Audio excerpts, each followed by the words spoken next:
So let's talk about stages. No matter what the activity, you can't go straight from having no skill at all to twirling out complex loops and spins like you're in the finals of some Grand Prix tournament. You need to go from one level to the next, getting your routine down at each point before moving on. And a mental activity like language is the same. As babies, we build up our skills one word at a time. But even then, we know more than we let out of our mouths. I'm Moti Lieberman, and this is the Ling Space. Herzlich willkommen zu Welcome to the Ling Space.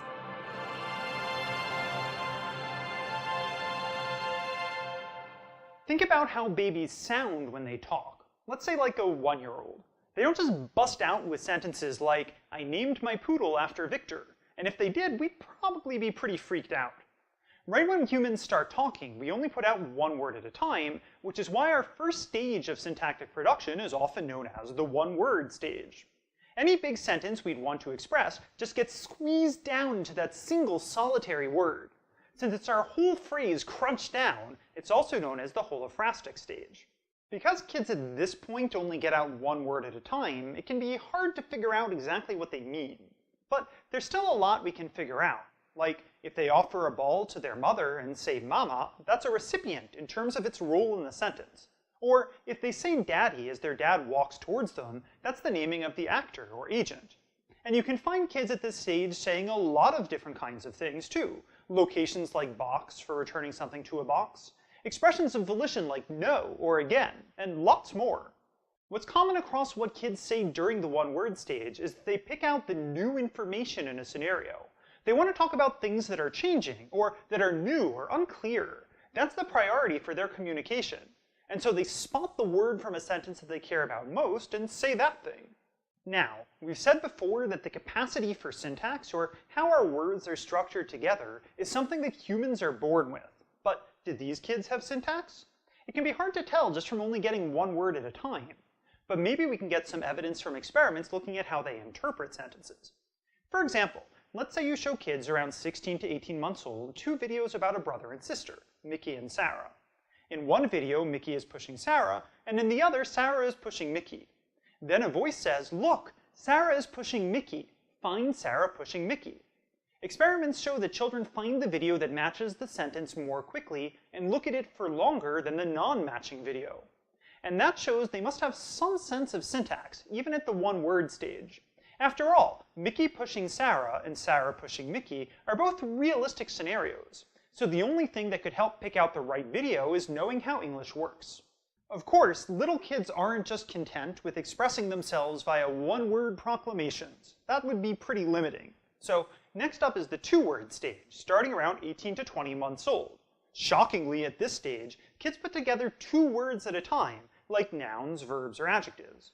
So those are phrases like skate pretty, or see boy, or doggy bath. And over the course of the next few months of their little lives, they come to produce thousands of these different combinations. But how much can we tell about what kinds of syntax kids have just from these words? After all, the same combination can get used for a lot of different meanings. Doggy bath could mean that the dog is in the bath, or that the kid wants to give the dog a bath, or that the dog has his own bath that he uses. You could come up with a lot of things. Getting at the syntax from there can be really challenging. Over the years, there have been a number of different proposals for what's going on at this stage, but we're going to just talk about the continuity hypothesis. The idea here is that there's no real qualitative difference between the syntax that an adult and a child speaker of a language have. The kids may not have all the rules down yet, but they're still building trees in the same way that an adult is. But if that's true, why is what they produce so different? Well, there are a couple of possibilities. It could be that even if kids are working with the same grammar toolkits as adults, they haven't managed to fill in all the tools yet. They can skate, but they can't do all the jumps. This idea is known as weak continuity. Under this view, kids are missing some syntactic categories, like tense, determinators like the or and complementizers like that. And then, through more exposure, some cognitive maturation, or both, kids master those categories too, and happily add them to their trees. So kids at the two-word stage stick to nouns and verbs and adjectives because the rest of the grammar team doesn't actually exist in their mental playbooks just yet. Another possibility is they do have everything, the entire panoply of syntactic choices, but just can't use them all properly yet. This idea is known as strong continuity. In this view, kids build exactly the same kinds of trees as adults with all the same grammatical structures. It's just that they don't display it in their speech. All the different little meaning and syntax bits get caught up in a processing bottleneck because there's just too much to keep track of. So instead, what emerges is just the couple most important words that they want to express, even if all the syntax is pretty much intact underneath. This idea, where only the words that matter most make it out into the world, carries into the third phase of child speech as well, the telegraphic stage. This phase occurs from around 20 to 30 months of age or so like around 2 years old, and it's got longer, more complex sentences. But they don't sound quite natural yet. Instead, kids during this stage produce sentences like, "You'd love coach," or "What his name?" or "I good boy." So we can see more words showing up there, but they come out in a clipped style, like an old-timey telegraph, without a lot of functional grammatical markers. If we look at English, we don't see the past tense ed, the third-person agreement markers "so," determiners like the or auxiliaries like will or may, and more. If it's not a regular nugget of concrete meaning, it's probably not going to make it out of the child's mouth during this stage. Because kids don't generally display those morphemes and the syntactic categories they go with in their telegraphic speech, it's been a big topic of research as to what's going on behind that. And here, there's a lot of evidence that kids do have the right syntax. They're just prioritizing their meaning over their function. For example, when kids do manage to use these more functional words, they use them right. They produce determiners in the right place. They might manage the spring, or the hot spring, but never spring the, or the spring, or hot a spring. And they know you don't put determiners with pronouns, so no the, he. They've gotten that you only put a with singular nouns that you can count, so like a tiger or a ring, but not with plurals or mass nouns, so you don't hear a cats or a water. They understand that nouns go in noun places, like the subject or after the verb, and under what circumstances you can swap a noun or noun phrase for it or one. And that's all just in production. We almost never find kids making mistakes of commission where they say these functional bits in the wrong places. We just see them leaving them out. And that's probably so they can get out the stuff they really care about saying, those delightful nouns and verbs and adjectives.